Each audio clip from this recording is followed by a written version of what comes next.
ನಮಸ್ಕಾರ ಸ್ನೇಹಿತರೆ, ತಮ್ಮೆಲ್ಲರಿಗೂ ಕನ್ನಡಿಗ ಚಾನಲ್ YTಯ ಸಂಚಿಕೆಗೆ ಸ್ವಾಗತ.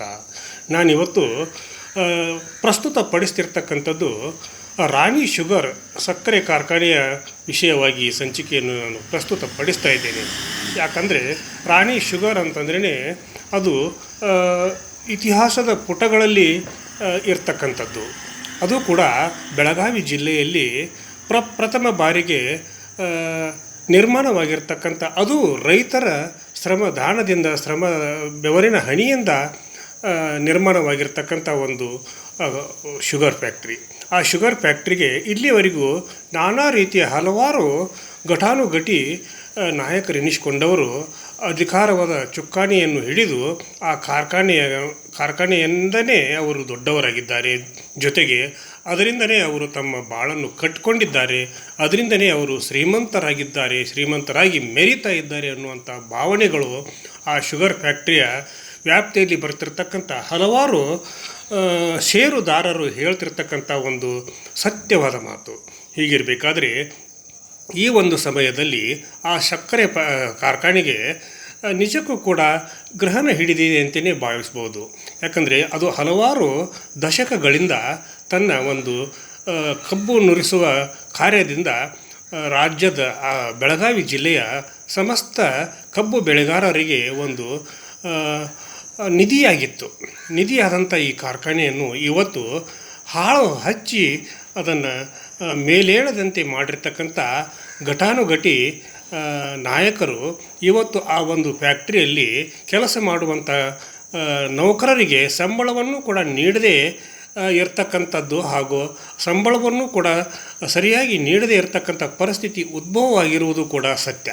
ಹೀಗಿರುವಾಗ ಆ ಒಂದು ಶುಗರ್ ಫ್ಯಾಕ್ಟ್ರಿಗೆ ಕಾಯಕಲ್ಪವನ್ನು ನೀಡಿ ರೈತರ ಒಂದು ಹಿತ ಕಾಪಾಡುವುದಕ್ಕಾಗಿ ಈ ಸಲ ಆ ಒಂದು ಕಾರ್ಖಾನೆಯ ಅಧಿಕಾರದ ಚುಕ್ಕಾಣಿಯನ್ನು ಹಿಡಿಯಲಿಕ್ಕೆ ಯುವ ಮುಂದಾಳು, ಅದು ಕೂಡ ಉತ್ಸಾಹಿ ಯುವಕ ಆ ಮುಂದೆ ಬಂದಿರುವುದು ಹೆಮ್ಮೆಯ ಒಂದು ಸಂಗತಿ. ಹೀಗಿರುವಾಗ ಆ ಹೆಮ್ಮೆಯ ಯುವಕನಾರು, ಆ ಯುವಕನು ಮಾಡ್ತಿರ್ತಕ್ಕಂಥ ಕೆಲಸ ಕಾರ್ಯಗಳೇನು, ಅವನು ಬೆಳೆದು ಬಂದಂಥ ದಾರಿ ಎಂಥದ್ದು ಅನ್ನೋದನ್ನು ನಾವು ಅವಲೋಕನ ಮಾಡಿದಾಗ ಅದನ್ನು ಕೂಡ ನಾನು ಮುಂದೆ ವಿವರಿಸ್ತೀನಿ. ಹೀಗಿರುವಾಗ ಕನ್ನಡಿಗ ಚಾನಲ್ YTಗೆ ಇಲ್ಲಿವರೆಗೂ ಯಾರು ಸಬ್ಸ್ಕ್ರೈಬ್ ಮಾಡಿಲ್ವೋ ಪ್ರತಿಯೊಬ್ಬರು ಕೂಡ ಸಬ್ಸ್ಕ್ರೈಬ್ ಮಾಡಿರಿ. ಆಮೇಲೆ ಬೆಲ್ ಐಕಾನ್ ಒತ್ತಿರಿ.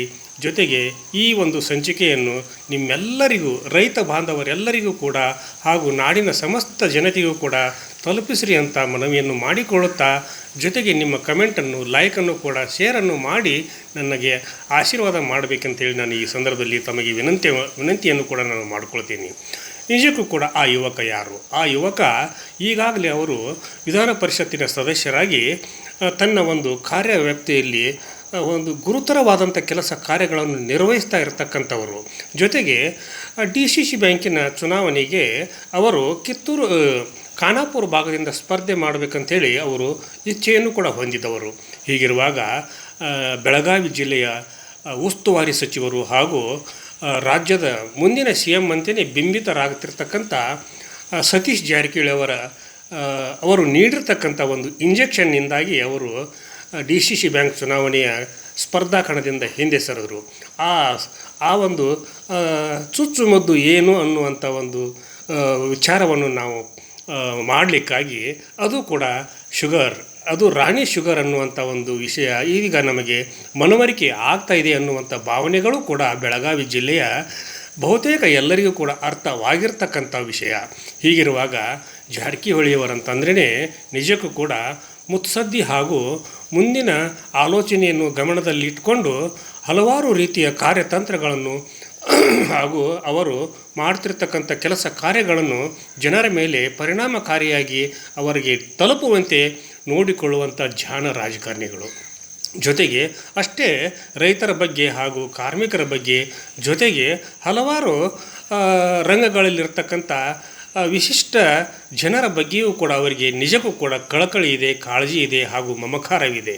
ಹೀಗಿರುವಾಗ ಅವರ ಒಂದು ಕೃಪಾಪೋಷಿತ ಮಂಡಳಿಯಲ್ಲಿ ಈಗ ಲಕ್ಷ್ಮೀ ಹೆಬ್ಬಾಳ್ಕರ್ ಅವರ ಸಹೋದರ ಚನ್ನರಾಜ್ ಹಟ್ಟಿಹೊಳಿಯವರು ಗುರುತಿಸಿಕೊಂಡದ್ದು ನಿಜಕ್ಕೂ ಕೂಡ ಬೆಳಗಾವಿ ಜಿಲ್ಲೆಯ ಮಟ್ಟಿಗೆ ಹೇಳಬೇಕಂತಂದರೆ ಅದು ಒಂದು ಹೊಸ ಬೆಳವಣಿಗೆ ಅಂತಲೇ ಈ ಸಂದರ್ಭದಲ್ಲಿ ನಾವು ಭಾವಿಸ್ಬೋದು. ಆಮೇಲೆ ಈ ಒಂದು ಶುಗರ್ ಫ್ಯಾಕ್ಟ್ರಿ ಶುಗರ್ ಫ್ಯಾಕ್ಟ್ರಿ ಚುನಾವಣೆಯಲ್ಲಿ ಹಲವಾರು ದಿಗ್ಗಜ ನಾಯಕರು ಕೂಡ ಆ, ಚನ್ನರಾಜ್ ಹಟ್ಟಿಹೊಳಿಯವರಿಗೆ ಸಾಥ್ ನೀಡ್ತಾ ಇದ್ದಾರೆ. ಅದು ಕೂಡ ಬೆಳಗಾವಿಯ ಹಾಗೂ ಕಿತ್ತೂರಿನ ಶಾಸಕರಾಗಿರ್ತಕ್ಕಂಥ ಬಾಬಾ ಸಾಹೇಬ್ ಪಾಟೀಲರು ಕೂಡ ಆ, ಅತಿ ಒಂದು ಮುತುವರ್ಜಿ ವಹಿಸಿ ಚನ್ನರಾಜ್ ಹಟ್ಟಿಹೊಳಿಯವರ ಜೊತೆಗೆ ತಮ್ಮನ್ನು ತಾವು ಗುರುತಿಸಿಕೊಂಡು ಈ ಒಂದು ಚುನಾವಣೆಯಲ್ಲಿ ಹೇಗಾದರೂ ಮಾಡಿ ರೈತರ ಹಿತ ಕಾಪಾಡಬೇಕು, ಕಬ್ಬು ಬೆಳೆಗಾರರ ಹಿತ ಕಾಪಾಡಬೇಕು, ಜೊತೆಗೆ ನಾಡಿನ ಒಂದು ಹೆಸರಾಂತ ಒಂದು ಸಕ್ಕರೆ ಕಾರ್ಖಾನೆಗೆ ಮತ್ತೊಮ್ಮೆ ನಾವು ಕಾಯಕಲ್ಪ ನೀಡಿ ಅದನ್ನು ರಾಜ್ಯದಲ್ಲಿ ಪ್ರಥಮವಾದಂಥ ಅತಿ ಶ್ರೇಷ್ಠ ಸಕ್ಕರೆ ಕಾರ್ಖಾನೆಯನ್ನಾಗಿ ರೂಪಿಸಬೇಕು ಅನ್ನುವಂಥ ಒಂದು ಮಹತ್ವಾಕಾಂಕ್ಷೆಯನ್ನು ಹೊಂದಿರತಕ್ಕಂಥ ಬಾಬಾಗೌಡ ಶಾಸಕರು ಅವರು ಕಿತ್ತೂರಿನ ಶಾಸಕರು ಹಾಗೂ ಸತೀಶ್ ಜಾರಕಿಹೊಳಿಯವರು, ಜೊತೆಗೆ ಚನ್ನರಾಜ್ ಹಟ್ಟಿಹೊಳಿಯವರು, ಆಮೇಲೆ ಲಕ್ಷ್ಮೀ ಹೆಬ್ಬಾಳ್ಕರ್ ಅವರು ಟೊಂಕ ಕಟ್ಟಿ ನಿಂತು ಈ ಚುನಾವಣೆಯಲ್ಲಿ ತಮ್ಮ ನೇತೃತ್ವದಲ್ಲಿ ನಡೀತಿರ್ತಕ್ಕಂಥ ಈ ಒಂದು ಸಂದರ್ಭದಲ್ಲಿ ಯಾವುದೇ ರೀತಿಯಿಂದಲಾದರೂ ಕೂಡ ನಾವು ಕಾರ್ಖಾನೆಯ ಆಡಳಿತ ಚುಕ್ಕಾಣಿಯನ್ನು ಹಿಡಿದು ಈ ಒಂದು ಮಹತ್ ಕಾರ್ಯದಲ್ಲಿ ತಮ್ಮ ಪಾತ್ರವನ್ನು ನಿರ್ವಹಿಸಲಿಕ್ಕೆ ನಾವು ಸಮರ್ಥರಿದ್ದೇವೆ ಅನ್ನುವಂಥ ಭಾವನೆಯನ್ನು ಜನರ ಮಧ್ಯದಲ್ಲಿ ಹಾಗೂ ಕಬ್ಬು ಬೆಳೆಗಾರರ ಮಧ್ಯದಲ್ಲಿ, ಷೇರುದಾರರ ಮಧ್ಯದಲ್ಲಿ ತಮ್ಮನ್ನು ತಾವು ತೊಡಗಿಸಿಕೊಂಡು ಪ್ರಚಾರ ಮಾಡಲಿಕ್ಕೆ ಹತ್ತಿದ್ದಾರೆ ಅನ್ನುವಂಥ ಒಂದು ವಿಚಾರವನ್ನು ಕೂಡ ಈ ಸಂದರ್ಭದಲ್ಲಿ ನಾನು ಪ್ರಸ್ತುತಪಡಿಸ್ತೀನಿ. ಹೀಗಿರುವಾಗ ಲಕ್ಷ್ಮೀ ಹೆಬ್ಬಾಳ್ಕರ್ ಅಂತಂದ್ರೇ ಮಹಿಳೆಯರಲ್ಲಿ ರೋಮಾಂಚನಗೊಳಿಸುವಂಥ ಒಂದು ಉತ್ಸಾಹದ ಹೆಸರು. ಮಹತ್ವಾಕಾಂಕ್ಷಿ ಹೆಣ್ಣುಮಗಳು. ಆ ತಾಯಿಗೆ ತಾಯಿ ಅಂತಾರೆ, ಮಗಳೇ ಅಂತಾರೆ, ಅಕ್ಕ ಅಂತಾರೆ, ವೈನಿ ಅಂತಾರೆ. ಈಗ ಹಲವಾರು ನಾಮಾವಳಿಗಳಿಂದ ಪ್ರಸಿದ್ಧಿಯಾಗಿರ್ತಕ್ಕಂಥ ಮಹಿಳಾ ಮತ್ತು ಮಕ್ಕಳ ಕಲ್ಯಾಣ ಸಚಿವೆಯಾಗಿರ್ತಕ್ಕಂಥ ಬೆಳಗಾವಿ ಜಿಲ್ಲೆಯ ಬೆಳಗಾವಿ ಗ್ರಾಮೀಣ ಕ್ಷೇತ್ರದಿಂದ ಆಯ್ಕೆ ಆಗಿ ಬರ್ತಿರ್ತಕ್ಕಂಥ ಲಕ್ಷ್ಮೀ ಹೆಬ್ಬಾಳ್ಕರ್ ಅವರ ಒಂದು ಮಹತ್ವಾಕಾಂಕ್ಷಿ ರಾಜಕಾರಣ ಈಗ ಈ ಒಂದು ನಿಟ್ಟಿನಲ್ಲಿ ಜಿಲ್ಲೆಯಲ್ಲಿ ಅದರ ಪ್ರಭಾವವನ್ನು ಕೂಡ ತೋರಿಸ್ತಾ ಇದೆ. ಲಕ್ಷ್ಮೀ ಹೆಬ್ಬಾಳ್ಕರ್ ಅಂತಂದ್ರೇ ಒಂದು ರೀತಿಯಿಂದ ಕಿತ್ತೂರು ಚೆನ್ನಮ್ಮನ ಅವತಾರ ಅಂತೇಳಿ ಕರೀತಾರೆ, ಹಾಗೂ ಸಂಗೊಳ್ಳಿ ರಾಯಣ್ಣನ ಪರಮ ಭಕ್ತೆ, ಹಾಗೂ ತನ್ನನ್ನು ನಂಬಿದವರನ್ನು ಯಾವತ್ತೂ ಕೂಡ ಕೈ ಬಿಡದೆ ಅವರ ಕೈ ಎತ್ತಿ ಮೇಲೆತ್ತಿಸುವಂಥ ಒಂದು ಹೆಗ್ಗಳಿಕೆಯೂ ಕೂಡ ಲಕ್ಷ್ಮೀ ಹೆಬ್ಬಾಳ್ಕರ್ ಅವರು ಪಾತ್ರರಾಗಿದ್ದಾರೆ. ಹೀಗಿರುವಾಗ ಈ ಚುನಾವಣೆಯಲ್ಲಿ ತನ್ನ ತಮ್ಮನನ್ನು ಅಂದರೆ ಸಹೋದರನನ್ನು ಆಡಳಿತ ಮಂಡಳಿಯ ಅಂದರೆ ಶುಗರ್ ಫ್ಯಾಕ್ಟರಿ ಆಡಳಿತ ಮಂಡಳಿಯ ಚುಕ್ಕಾಣಿಯನ್ನು ಅವರಿಗೆ ಕೊಟ್ಟು ಆ ಒಂದು ನಿಟ್ಟಿನಲ್ಲಿ ಆ ಒಂದು ಕಬ್ಬು ಬೆಳೆಗಾರರ ಹಾಗೂ ಸಕ್ಕರೆ ಕಾರ್ಖಾನೆಯ ಅಭಿವೃದ್ಧಿಗಾಗಿ ಅಲ್ಲಿ ನೌಕರಿ ಮಾಡ್ತಿರ್ತಕ್ಕಂಥ ಕಾರ್ಮಿಕರ ಹಿತರಕ್ಷಣೆಗಾಗಿ ಹಾಗೂ ಇನ್ನೂ 2,000 ಕಾರ್ಮಿಕರನ್ನು ನೇಮಿಸಿಕೊಂಡು ಅವರಿಗೆ ನೌಕರಿಯನ್ನು ನೀಡುವಂಥ ಒಂದು ಮಹತ್ ಕಾರ್ಯವನ್ನು ಅವರು ಹೊಂದಿದ್ದಾರೆ. ಹೀಗಿರುವಾಗ ಈ ಒಂದು ಕಾರ್ಯದಲ್ಲಿ ಲಕ್ಷ್ಮೀ ಹೆಬ್ಬಾಳ್ಕರ್ ಅವರಿಗೆ ಹಾಗೂ ಚನ್ನರಾಜ್ ಹಟ್ಟಿಹೊಳಿಯವರಿಗೆ ಹಾಗೂ ಕಿತ್ತೂರಿನ ಶಾಸಕರಿಗೂ ಕೂಡ ಒಳ್ಳೆಯದಾಗಲಿ ಅಂಥೇಳಿ ನಾನು ಕನ್ನಡಿಗ ಚಾನೆಲ್ YT ಮೂಲಕ ಅವರಿಗೆ ನಾನು ಬೆಂಬಲವನ್ನು ಕೂಡ ನೀಡ್ತಾ ಇದ್ದೀನಿ. ಆಮೇಲೆ ಲಕ್ಷ್ಮೀ ಹೆಬ್ಬಾಳ್ಕರ್ ಅವರ ಇನ್ನೊಂದು ಮಹತ್ವಾಕಾಂಕ್ಷಿ ವಿಚಾರವೇನೆಂತಂದರೆ ತನ್ನ ಸುಪುತ್ರ ಮೃಣಾಲ್ ಹೆಬ್ಬಾಳ್ಕರ್ ಅವರನ್ನು ರಾಜಕಾರಣದಲ್ಲಿ ಬೆಳೆಸುವಂಥ ಒಂದು ಮಹದಾಶೆಯನ್ನು ಹೊಂದಿರತಕ್ಕಂಥವರು. ಮುಂದಿನ 2028ರ ಲೋಕಸಭಾ ಚುನಾವಣೆಯಲ್ಲಿ ಹೇಗಾದರೂ ಮಾಡಿ ಯಾವುದಾದರೂ ಕ್ಷೇತ್ರದಿಂದ ಅವರನ್ನು ವಿಧಾನ ಪರಿಷತ್ತಿಗೆ ಆಯ್ಕೆಯಾಗುವಂತೆ ನೋಡಿಕೊಳ್ಳುವಲ್ಲಿ ಈಗಿನಿಂದಲೇ ಅವರು ಕಾರ್ಯತಂತ್ರಗಳನ್ನು ಹೆಣೆದಿದ್ದಾರೆ ಅನ್ನುವಂಥ ಭಾವನೆಗಳು ಕೂಡ ಕೇಳಿ ಬರ್ತಾಯಿವೆ.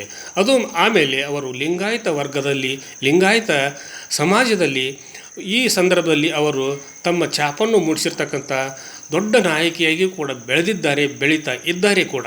ಹೀಗಿರುವಾಗ ಈ ಒಂದು ಹಂತದಲ್ಲಿ ಅವರಿಗೆ ಈ ಒಂದು ಶುಗರ್ ಫ್ಯಾಕ್ಟ್ರಿ ಅವರ ಸುಪರ್ದಿಗೆ ಬರಲಿ, ನಾಡಿನ ಹಾಗೂ ಬೆಳಗಾವಿ ಜಿಲ್ಲೆಯ ರೈತರ ಹಾಗೂ ಷೇರುದಾರರ ಹಿತರಕ್ಷಣೆಯಾಗಲಿ, ನಿಮ್ಮೆಲ್ಲರ ಒಂದು ಪರಿಶ್ರಮದಿಂದ ಮತ್ತೊಮ್ಮೆ ಆ ಸಕ್ಕರೆ ಕಾರ್ಖಾನೆಗೆ ಪುನಶ್ಚೇತನ ಸಿಗಲಿ ಅಂತ ಹಾರೈಸುತ್ತಾ ಇವತ್ತಿನ ಸಂಚಿಕೆಯನ್ನು ಇಲ್ಲಿಗೆ ಮುಗಿಸಿ ನಾಳಿನ ಸಂಚಿಕೆಯೊಂದಿಗೆ ತಮ್ಮ ಜೊತೆಗೆ ಹಾಜರಾಗ್ತೀನಿ. ಅಲ್ಲಿವರೆಗೂ ನನ್ನ ನಮಸ್ಕಾರ.